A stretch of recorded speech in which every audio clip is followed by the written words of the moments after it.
I, Jason, 46, male, got married to Darlene, 45, female, about 2 years ago, and honestly, it's been one of the best decisions of my life.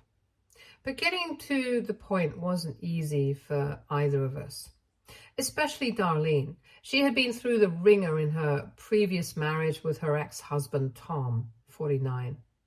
They were together for over 15 years, and it was 15 years too long, if you ask me. Tom was a real piece of work. He was the textbook definition of a toxic and emotionally abusive husband. I could tell from the way Darlene would talk about her past that Tom really did a number on her. She's the sweetest woman, but you could see the scars he left on her, even if they weren't physical. One of the first things she told me about him was how he used to belittle her in front of others. There was this one instance where they were at a dinner party with friends and Darlene was sharing a story about something that happened at work. Tom interrupted her in the middle of the story, laughing, and said, "Oh, Darlene is so important at her job. If she didn't show up, no one would ever get their coffee." Can you imagine how humiliating that must have been for her? And of course, he played it off as a joke. But it was clear to everyone that it was meant to hurt. Darlene told me she wanted to disappear right then and there. But the worst part was how he controlled every aspect of her life. He was always paranoid and would accuse her of cheating whenever she talked to another man, even if it was just the cashier at the grocery store. He'd demand to know who she was calling and where she was going at all times. If she was even a few minutes late coming home, he'd berate her with questions and make her feel guilty as if she was out doing something wrong. There was this one time when her car broke down on the way home from work, and she called him to let him know that she'd be late. Instead of offering help or concern, he accused her of lying. And let me tell you, the gaslighting was next level. Darlene would confront him about his behavior and he'd twist it around so that she felt like she was the one in the wrong. He'd say things like, "You're too sensitive," or "You're imagining things." There was this one time when she caught him having lunch with another woman, and when she confronted him, he told her that she was paranoid and insecure, even though the evidence was right there. He somehow convinced her that she was overreacting, and she ended up apologizing to him. Can you believe that? I think one of the most heartbreaking things she told me was how he'd make her feel worthless whenever she tried to leave. Darlene is a strong woman, and she has tried several times to break free from him. But Tom would tear her down, saying things like, "You'll never find anyone better than me," or "No one else will want you after all these years." He had her so convinced that she didn't deserve better and that she stayed over for 15 years believing his lies. I met Darlene when she was still married to Tom. We were both part of this local walking club, and honestly, that's where it all started. We'd see each other regularly on these walks, and over time, we just kind of clicked. She was so easy to talk to, one of those people who make you feel comfortable right away. It wasn't long before our friendship grew into something really meaningful for both of us. We'd chat about everything during those walks, from our favorite movies to more personal stuff like our families and the struggles we'd been through. But of course, Tom didn't like that one bit. He had this intense jealousy that was pretty obvious from the get-go. At first, I didn't really understand why Darlene would go quiet for days at a time. She'd suddenly stop responding to my texts or wouldn't show up to our walking group meetings. I was confused and honestly a bit hurt. But I figured she had her reasons. Eventually, she told me that Tom had a problem with our friendship. He'd get furious whenever he found out we'd been talking or that she'd been out walking with the group, especially if I was there. He accused her of having feelings for me, which at that point she didn't. We were genuinely just friends, but in Tom's twisted mind, any man who showed her attention was a threat. There was this one time I remember clearly. Darlene and I had just finished a walk and we stopped by a cafe to grab a coffee. It was all innocent. We were just chatting about how nice the weather was and making small talk. But apparently someone Tom knew saw us and mentioned it to him later. The next thing I know, Darlene's disappeared off the face of the earth for nearly a month. When she finally resurfaced, she told me that Tom had gone off the rails, accusing her of cheating and demanding that she stop talking to me altogether. He even went as far as to take her car keys. To him, the fact that we enjoyed each other's company was enough to set him off. What really got to me was how she'd apologize every time she pulled away. She'd say things like, "I'm sorry, Jason. I just can't handle the drama at home right now." It was clear that she was trying to avoid conflict, but it broke my heart to see her so trapped. I tried to reassure her, telling her that I'd be there whenever she was ready to come back and that there was no pressure. But it was obvious that the situation with Tom was eating her alive. The more I learned about Tom and his behavior, the more protective I felt over Darlene. She didn't deserve any of it. She was always so kind and considerate, going out of her way to make sure everyone else was okay, even when she was dealing with so much. I think that's what made it all the more painful to see her pulled away from things she loved because of Tom's insecurities and control issues. Eventually, after one too many of these incidents, Darlene started to open up more about what life was really like with Tom.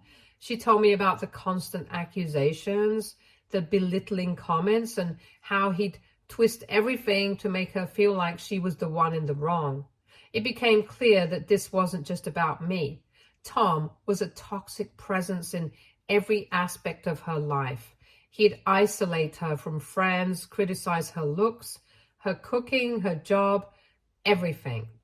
He was slowly chipping away at her self-esteem, making her feel like she couldn't do anything right.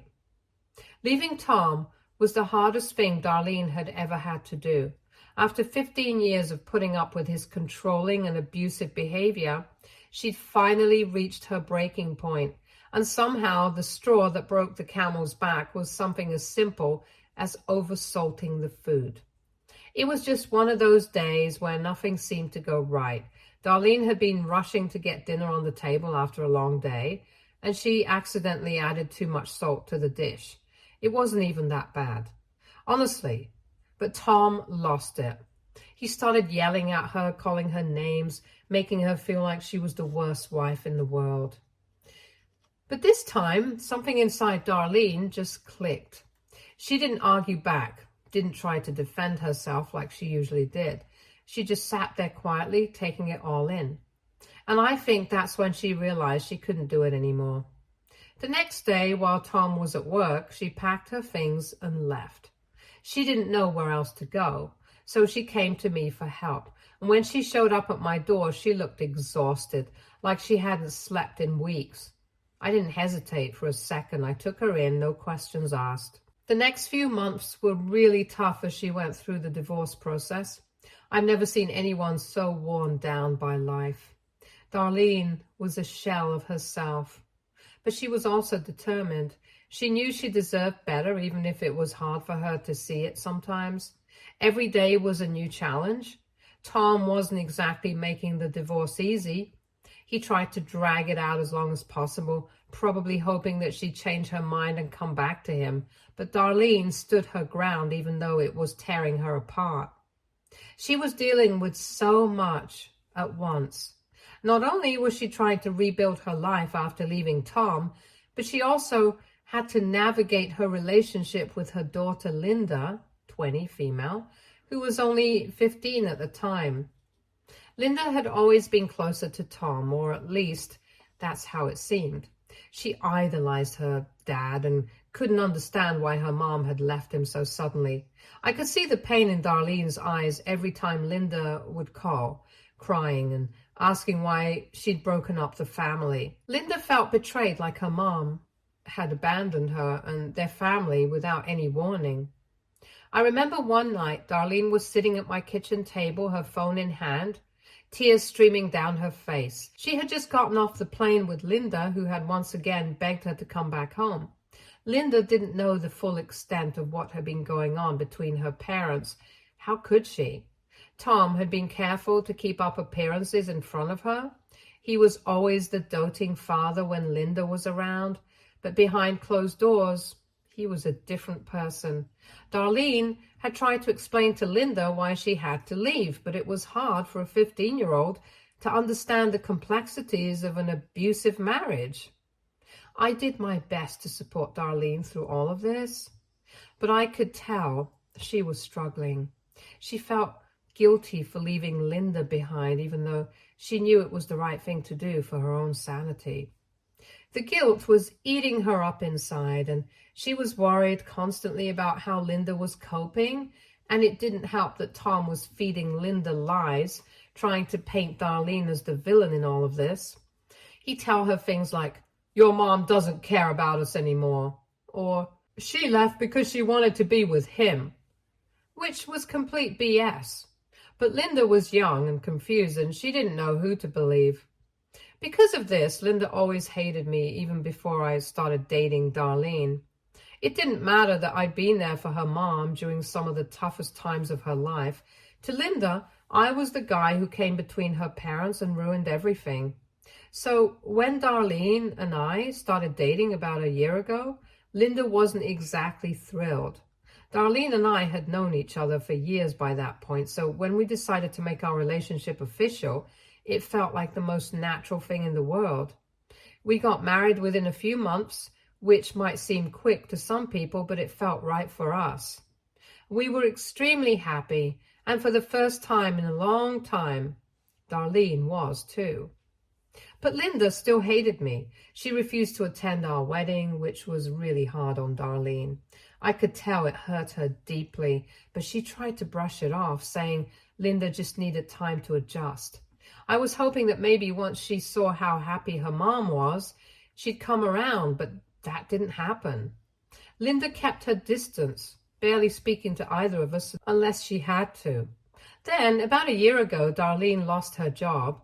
It was completely out of the blue. Her company went under, and just like that, she was out of work. Darlene's income had been a big help, especially since she'd been helping Linda out with her rent.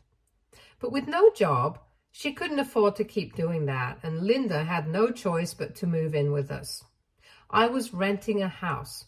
I knew it was going to be awkward, but I was willing to make it work for Darlene's sake. From the moment Linda moved in, the tension in the house was thick enough to cut with a knife.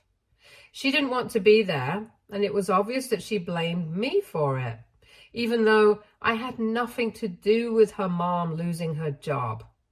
I tried to be friendly, to give her space, but it didn't seem to matter. She avoided me like the plague and would only talk to Darlene when I wasn't around. If I walked into a room, she'd either leave or just sit there in complete silence, scrolling through her phone. Last week was my birthday, and honestly, I wasn't expecting much. I know at my age, birthdays aren't supposed to be a big deal, but I've always loved them. There's just something about having a day that's all yours, you know? I don't need anything fancy. A small celebration with the people I care about is more than enough. So I was actually looking forward to it, even if it was just going to be a quiet evening with Darlene, neighbors, and friends from all over the town. I wasn't expecting anything from Linda, to be honest.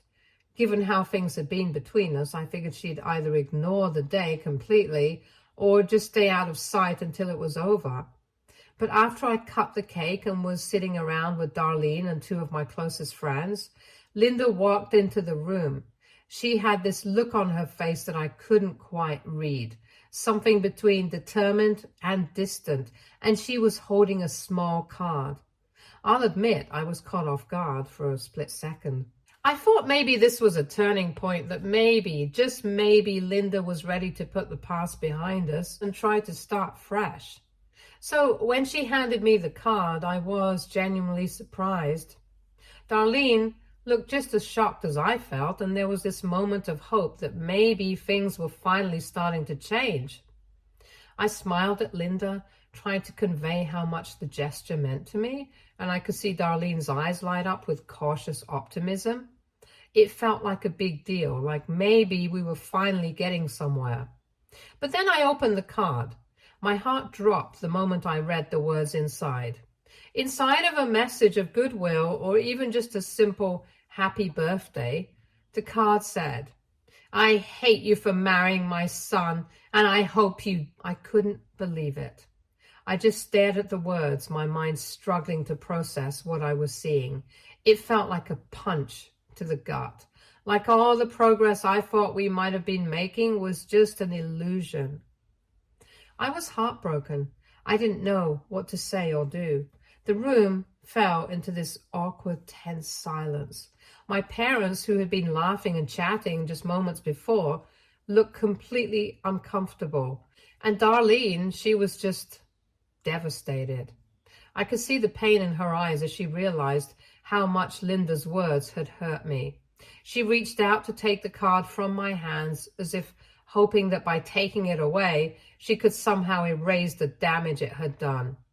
I went to my room, shut the door, and didn't come out for the entire evening. I just couldn't face anyone after what had happened. I felt humiliated in front of the people I loved, especially on what was supposed to be a happy day. As I sat there alone, the reality of the situation hit me hard. Linda's words kept playing over and over in my mind, and I realized that I couldn't keep living like this. The constant tension, the disrespect, it was too much. After everyone left, I went to Darlene. I was still shaken, but I knew I had to do something. I told her that I couldn't take this disrespect anymore and that it was time for Linda to move on. I didn't want her living in our home if she couldn't at least try to be civil. It wasn't an easy conversation to have, and I could see the pain in Darlene's eyes as I spoke. But to my surprise, she agreed with me. She knew things couldn't continue the way they were, and as much as it hurt her, she understood where I was coming from. The same evening, we sat Linda down to tell her that she had a month to find a new place and move out. She was confused at first, like she didn't understand why we were doing this, but then the reality of it sunk in, and she exploded. She yelled at Darlene, accusing her of being a horrible mother and of choosing me over her own daughter. It was brutal. Linda was in tears, and Darlene looked like she was about to break down herself. But we both knew this was the right decision, no matter how painful it was. But that wasn't the end of it.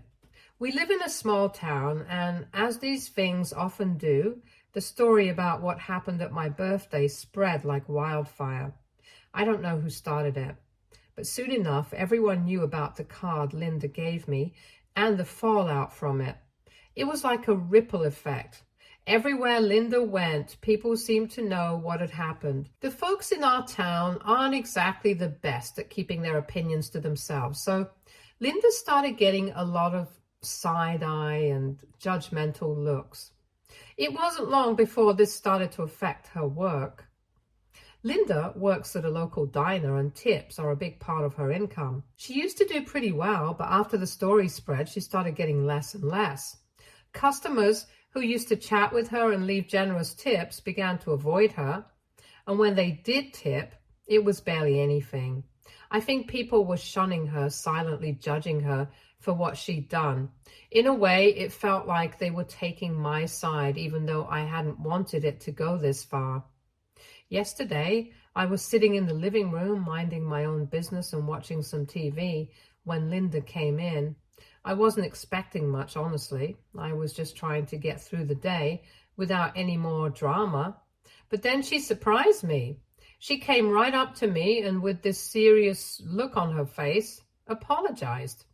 She said she was really sorry for everything she had done, especially that awful card on my birthday. Linda admitted that she had been out of line and that she realized how much her actions had hurt me. It was like a different person was standing in front of me, not the angry, resentful girl I'd been dealing with for so long. She told me she was scared that the way things were going, she'd end up alone and broke if she didn't fix things with me. Hearing that from her was like a punch to the gut. For a moment, I just sat there trying to process what she was saying. Part of me wanted to forgive her right then and there, to just let go of all the hurt and start fresh. But then another part of me remembered everything that had happened, how she'd treated me, how she'd made Darlene and me feel like we were constantly walking on eggshells in our own home. So I told her that it was too late. I told her that I'd reached the end of my rope and that I couldn't keep going through this cycle of hope and disappointment. I tried to keep my voice steady, but I think she could hear how tired I was, how drained this whole situation had left me. Linda didn't say much after that. She just nodded, looking like she was about to cry, and walked out of the room. After she left, I just sat there feeling, well, I'm not even sure what I was feeling. Part of me felt relieved, like maybe I'd finally put my foot down and taken a stand for myself. But another part of me felt guilty, like maybe I should have been more open to giving her another chance. I mean, she did apologize, and I could tell she was being sincere. But at the same time, how many times have I tried to be the bigger person only to have it blow up in my face? It's hard because I care about Linda. I don't want her to be alone or to struggle, but I also don't want to keep living in this toxic environment. It's been a nightmare, honestly, and I'm just so tired of it all. But now that she's finally admitted she was wrong and is asking for a chance to make things right, I'm torn. Should I be the bigger person and give her that chance, or is it really too late for that? I can't help but feel like I'm stuck between a rock and a hard place. On one hand, I want to protect myself and Darlene from any more pain, but on the other hand, I can't shake this guilt, like maybe I'm being too harsh or giving up on her too quickly. I keep thinking about how much Darlene loves her daughter and how much she wants things to be okay between all of us.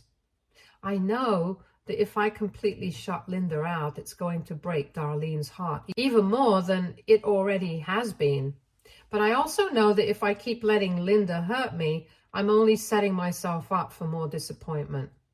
So, Reddit, what do you think? Should I give Linda another chance and try to rebuild some kind of relationship with her? Or should I stick to my guns and keep my distance to protect myself? I'm really struggling with this, and any advice or insights would be appreciated. Update 1. Hi, everyone. First off, I just want to say thank you for all the comments and suggestions. It really helped me think things through and figure out what was best for everyone involved. After reading your advice and doing a lot of soul searching, I decided that the best course of action was to establish some clear boundaries with Linda. It wasn't an easy decision, but I realized that while I care about Linda and want her to be okay, I also have to protect my own peace of mind. So I sat her down and told her that she would always be a part of the family because she's Darlene's daughter, and that's something that won't change. But I also made it clear that she couldn't stay at our home anymore. The toxic atmosphere was just too much for me to handle, and I knew I couldn't continue living like that. When I told Linda, she didn't take it well. She begged and cried, trying to convince me and Darlene to let her stay. It was heartbreaking to watch, especially seeing Darlene struggle with the decision. As a mother, it was incredibly tough for her to see her daughter in that state. But she stood by me because she knew that this was necessary for all of us. We've both been through so much, and I think we both understood that for any of us to heal, we had to take this step, no matter how painful it was. Yesterday, Linda finally moved out. From what I know, she's staying at a friend's place for now. I was relieved, but also a bit sad when she left. I know this isn't what any of us wanted, but it's where we are right now. I truly hope that she's able to stand on her own 2 feet and start figuring things out for herself. She's still young, and I believe she can turn things around if she really puts her mind to it. One of the hardest parts about this whole situation has been seeing the toll it's taken on Darlene. She's been stuck in the middle trying to support both me and her daughter, and I know that's been incredibly difficult for her. Now that Linda's moved out, I'm hoping we can start to heal and maybe even strengthen our relationship. We've been through so much together, and I want to make sure that we come out of this stronger and more united. There's still a lot to work through, and I'm sure there will be more bumps in the road, but for now, I feel like we've made the right decision. I'm trying to focus on the positives, like the fact that our home feels a little lighter, a little more peaceful, without all the constant arguing and tension. It's not perfect, but it's a step in the right direction. Update 2. Hi everyone, it's been 2 weeks since my last update, and I wish I had better news to share. Unfortunately, things have taken a turn for the worse, and I'm honestly still trying to wrap my head around it. I was hoping that after Linda moved out, we could at least be civil with each other and that the distance would help us both cool off. But it turns out I was really, really wrong about that. So here's the big news. I found out from a friend that Linda has been making some very serious allegations against me. Apparently, she's telling people that she didn't leave my house because of the tension between us or the boundaries I set. No, according to her, she left because I was flirting with her and being inappropriate. When I first heard this, I was stunned, like I couldn't even process what I was hearing. My friend called me up out of the blue, and the way they started the conversation, I could tell something was up. They said they'd heard some concerning things from mutual acquaintances and thought that I should know what was being said about me. I braced myself, but nothing could have prepared me for what they told me. Linda is telling people that I was making advances towards her and that I was behaving in a way that made her feel uncomfortable, and that's why she had moved out. When my friend told me this, I just sat there, speechless. I couldn't believe it. This is the same girl who's been living in my house for months, who I've tried to help and support despite everything, and now she's saying these horrible things about me? Darlene and I were completely at a loss after hearing what Linda was saying. We knew we couldn't just let these accusations fester, so Darlene decided to call Linda and confront her directly. I was sitting right next to her and I could hear the conversation, at least Darlene's side of it. She started off calm, just asking Linda why she was saying these things and trying to get her to understand how serious the accusations were. But Linda didn't back down. Instead, she doubled down on the lies. She told Darlene that she didn't know everything and that I had been inappropriate with her for a long time and that she wasn't going to cover up for me anymore. Hearing that was like a punch to the gut. I could feel my stomach drop as Linda kept insisting on these lies. I could see the pain on Darlene's face as she tried to reason with her, to remind her of all the times I tried to help her, of how much we'd done for her. But Linda just wouldn't budge. She kept saying that Darlene didn't know the whole story and that she was only speaking the truth now. I don't know where we go from here. The accusations are out there now. And Linda isn't backing down. She's even telling more people that she's been enduring my so-called inappropriate behavior for a long time. Do you guys have any suggestions? Update 3. Hi everyone, it's been over a month since my last update and I just wanted to fill you in on what's been happening, or rather not happening. Honestly, I was expecting some kind of resolution or at least more drama given everything that's gone down, but things have been strangely quiet on the Linda front. I didn't need to take any action because out of nowhere, Linda just stopped spreading those awful allegations about me. I didn't hear any more rumors and people stopped giving me those sideways looks that were starting to make me paranoid. Well, that peace didn't last as long as I'd hoped. Yesterday, I found out why Linda had a sudden change of heart, and let me tell you, it threw me for a loop. Turns out, The reason Linda stopped spreading those lies wasn't because she had a change of heart or decided to do the right thing. Nope. It was because Darlene agreed to pay her rent for a whole year to keep her quiet. I asked Darlene why she'd do something like this without even discussing it with me first. She said she's just tired of the fighting, the accusations, and the toxic environment that's been hanging over us for months. She told me she's lived her entire life in complicated, toxic situations, first with Tom and now with this, and she just doesn't have it in her anymore to keep battling. I still don't agree with her decision, and I'm not thrilled about the idea of essentially paying off Linda to keep the peace. But after thinking about it and talking it out with Darlene, I've decided to let it go. I love Darlene, and I don't want this to drive a wedge between us. I'm going to focus on moving forward with Darlene and trying to rebuild our life together without the constant shadow of Linda's drama hanging over us. Hopefully, this is the last of it. Thanks again, everyone. Your support has meant more than I can say. Stay tuned for more stories from our girl relationships.